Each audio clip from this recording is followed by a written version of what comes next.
Israel launched more than 20 airstrikes inside Syria late on Friday. On Friday morning, it also struck near the presidential palace in Damascus, which was condemned as a dangerous escalation by the government. The attacks came amid Israeli warnings to Damascus not to harm the Druze minority following recent sectarian clashes. Israel's military said its forces have also been deployed in southern Syria, ready to protect the Druze minority. Well, Leela Jacinto joins me now in the studio for some analysis. Good to see you, Leela.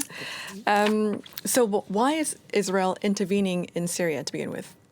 Well, I mean, they're the official statements and they're the underlying geostrategic concerns.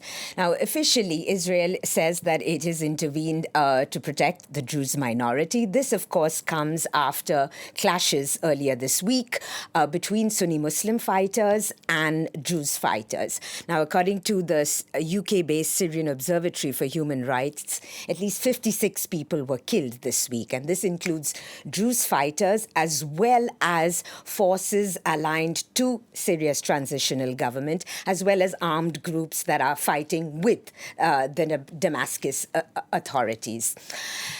And this comes actually after another religious minority in Syria was targeted in March, if you remember. You know, Syria, of course, has a Sunni Muslim majority, but it is home to a rich diversity of religious and ethno-religious minorities.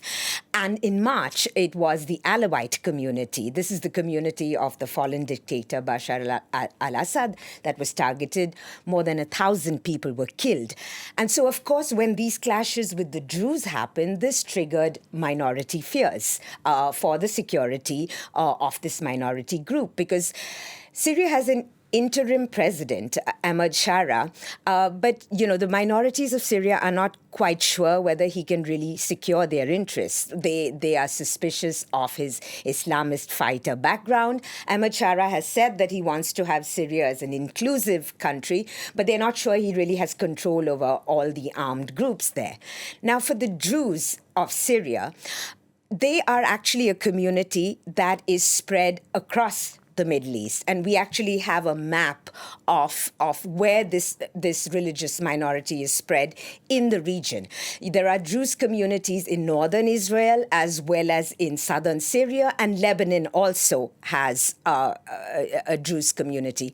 In southern Syria, in the Suweda province, it's considered the Druze heartland. But, you know, this is a very tiny ethno-religious groups, and they share ties across borders.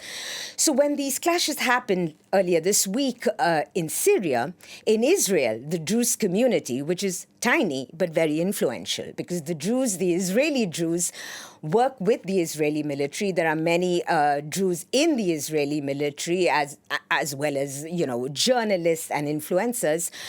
They started calling for an intervention to protect their community brethren. And so there were demonstrations in Israel of Israeli Druze calling for Israel to protect the Druze community in Syria.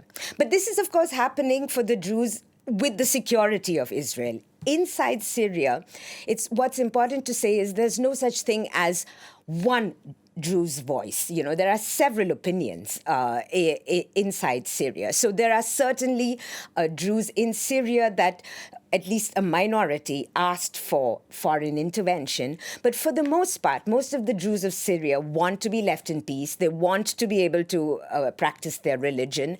And they want reassurances about this. And they also fear, actually, that, you know, an increased Israeli military intervention will increase their own security fears, because they will be seen as a sort of a fifth column. And, you know, they are invested in an inclusive Syria. So, but when it comes to this conflict, there are Druze security concerns, and there are also Israeli geostrategic concerns. So what are these geostrategic concerns for Israel then? Well, Israel, let's state it clearly, has an 80-kilometer border with Syria. And this 80-kilometer border, when the Assads were in power, was for the most a quiet border. It was an unfriendly border, but it was quiet. The Assads kept it in control.